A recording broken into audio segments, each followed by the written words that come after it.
Welcome to a space where we aim to empower and encourage all of our listeners to strive for inclusive excellence. By hearing others' stories, we can bridge gaps across differences and value lived experiences to enhance our shared existence. Welcome back. Thank you for joining us. I'm Cynthia Jeffers. And I am Barb Hansen. We're excited to have you here with us today for a very special series called Serendipitous Conversations. So we attend St. Paul's Methodist Church, and we had a great opportunity in our Sunday school class to be amongst so much wisdom. And so today we're just taking some time out to have some conversations with some of our Sunday school class members. We're going to get started today with our dear friend and classmate, Marie Peeters. Welcome, Marie. Welcome to myself, huh? I wanted to share a little bit about myself. I grew up in Iowa. I married a law student, went to Washington, D.C. We separated. I stayed there. I loved it. I spent 20 years there, and then came back to Iowa because my dad was very ill. And so that was a major change in my life. And so today I'm not going to share about my love of gardening, my love of climate, my love of my 27 nieces, nephews, greats, and great-greats. I'm going to share a little something different, which is my advocacy for those that are treated less than. Yes, and that's what we invited Marie for. Just a little bit of context. Cynthia and I joined this church just over a year ago, but have been attending for a little bit longer than that. And we've really struggled to find a church where we felt we were welcomed for all of the different parts of our diverse experience, whether it was racially or because of being part of the LGBT community or whatever the case may be. So we definitely came in with our guards up and weren't sure what to expect. And we went to the Sunday school class as Jerry kind of pulled us into there. And the very first conversation came up about some views around racism. Was racism still a thing? Had it evolved to a place where there was true equity? And Marie had a response. Yes.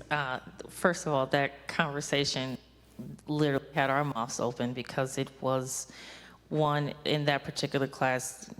As we talked about the generations, there were many generations in that class, and we had to be the youngest. So to hear when Marie brought up the book 400 Souls by Ibram Kendi, mouth was literally like, we grabbed each other and we were like, oh my God. These are our people.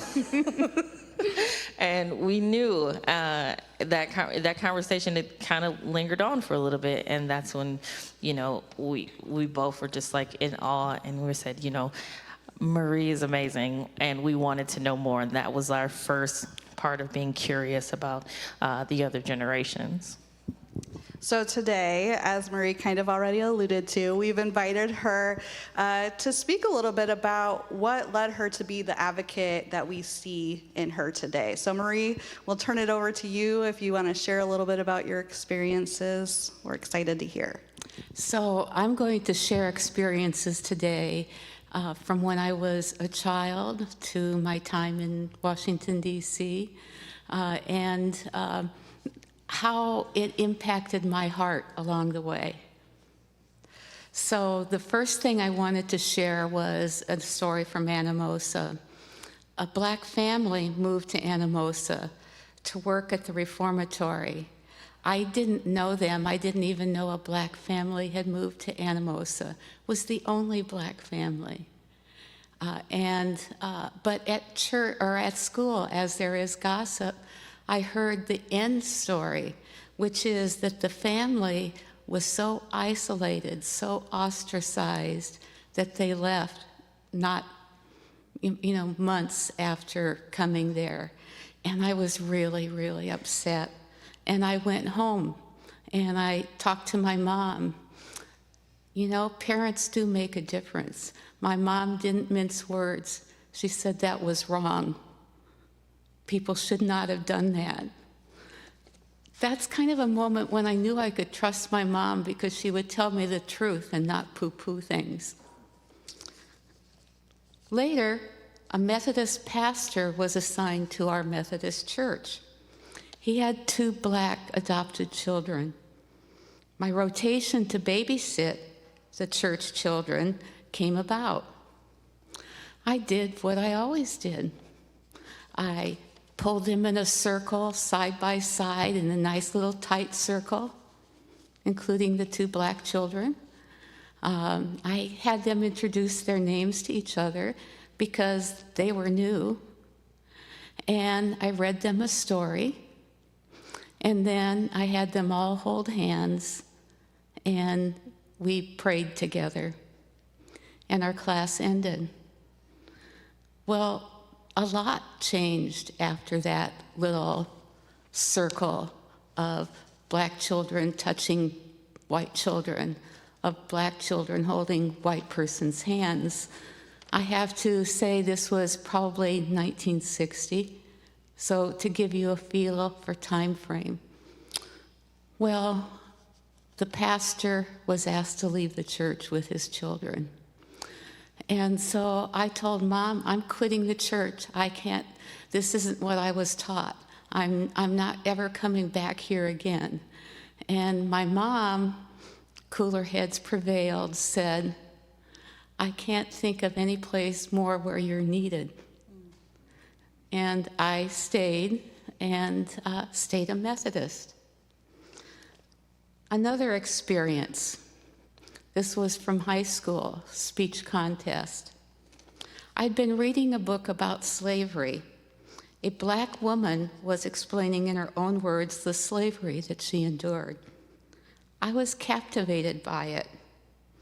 I memorized it and presented the dramatic monologue to my English teacher, who was in tears by the end of it.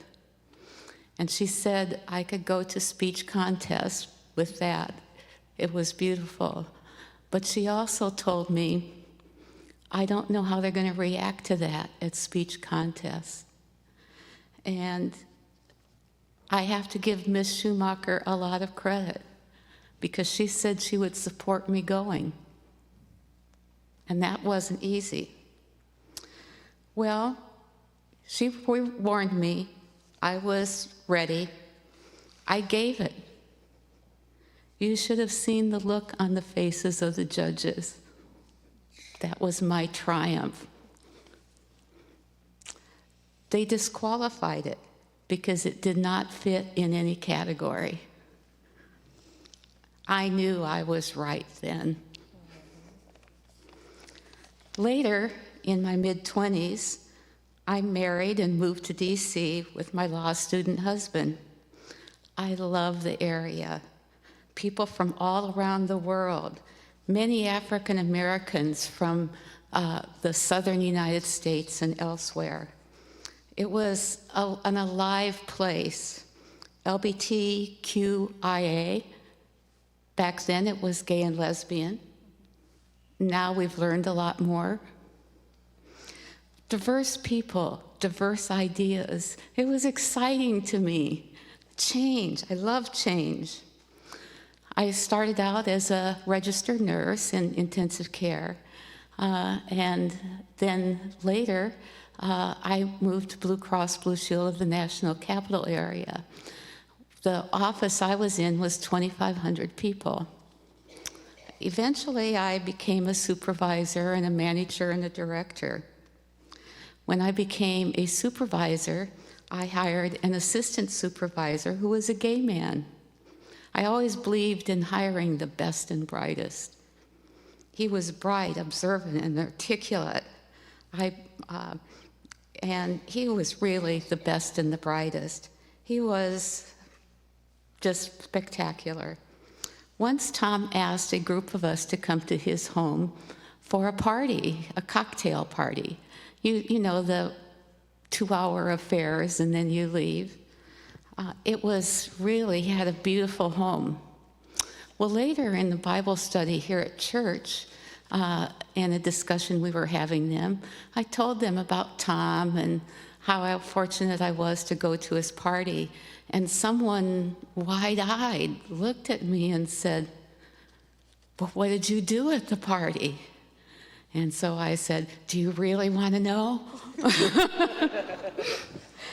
And so I said, "Okay, I'll tell you. We talked politics, we debated, we talked about the football teams, Redskins versus Dallas, whatever. We talked about anything and everything, our mortgages, our whatever. We told jokes, we laughed, and then we left. That was the party we went to. That's the kind of parties that are held. Another story. I went to the Grambling and Howard football game. I had begged and begged and begged to go to that game. We were the only white couple in a sea of black. It was a strange feeling. I'm glad I had that feeling. And people were looking at us. What are they doing here? What is going on? Finally, the couple next to me asked, "Why did we come to that game?" I told her that I had to be honest. I came because I wanted to see the Grambling marching band. I mean, they were known for everything. I wanted so bad to see that marching band. I was a fan of them.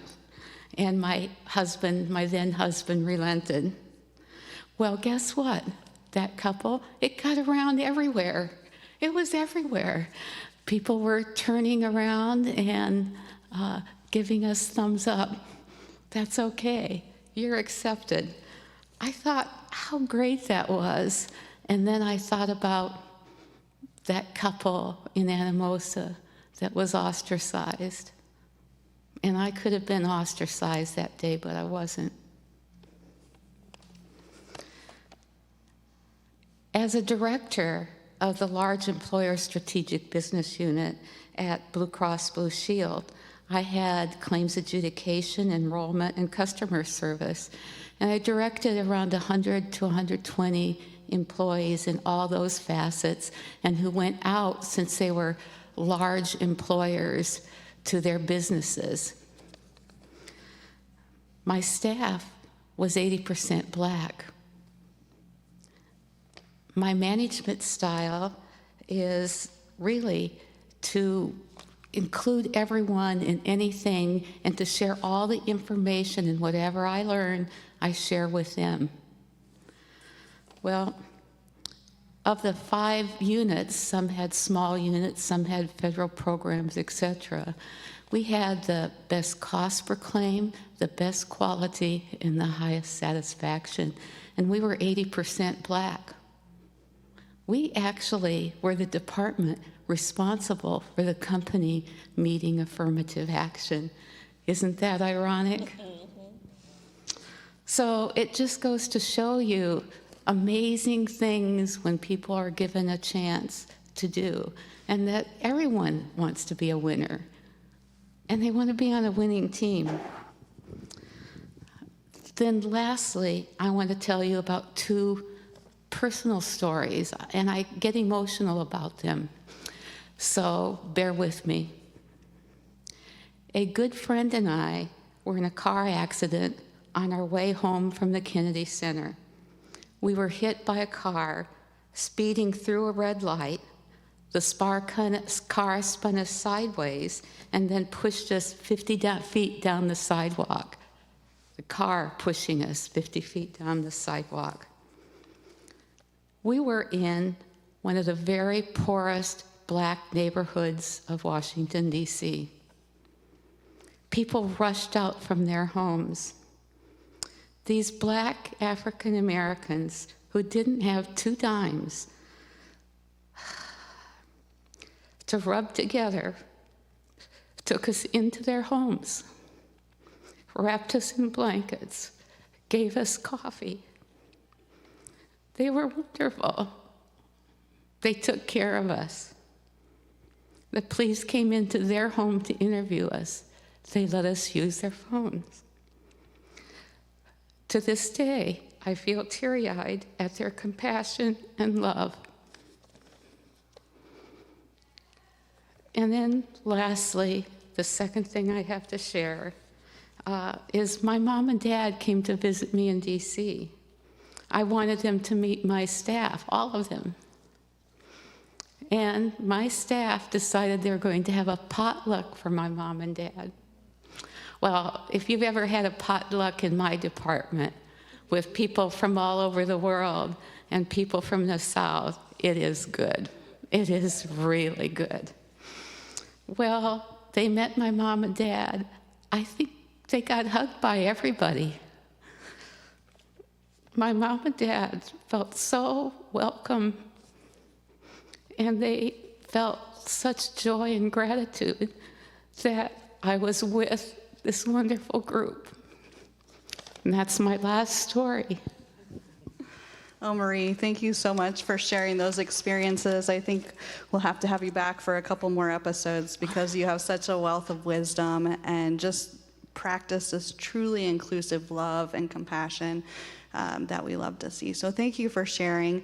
As we mentioned in the beginning, we really want to honor Dr. Ann Struthers with our series. So as you reflect on our Sunday school class and your time with Ann, is there a certain experience or memory you have that stands out that you would like to share as we wrap up? I think that what I'd like to share is that when Ann was going to share something, because she not only thought, she knew we needed that information. And she would get this little smile on her face. And it was so neat. And I knew she was going to tell us in the nicest way what we needed to know. So I love that about Ann. She was a wonderful person and just great. Yeah, Ann was amazing. For the little moments that we got to spend with her in Sunday school class, she was pretty much a I said what I said type of person. I could appreciate that. Well, Marie, I just want to say thank you for sharing those experiences. It really touches me to my heart. And it's one of the reasons why we've adopted you as our grandmother. I think they have. Do you want me to share a word of wisdom? Yeah. Yes, Okay. please. They said to think of a word of wisdom. Well, when I was growing up, my mom always said, "This above all to thine own self be true, and it must be true as night and day. Thou canst not then be false to any man." So this is who I am, and sometimes I speak up. A person will always know if I disagree. In one way or another, they'll find out. And then the other thing I would say is be observant. You know, when you're in the grocery store, be observant. You know, there may be somebody you need to be there for. I've run across that occasion. Well, again, thank you so much, Marie. Until next time. Take care.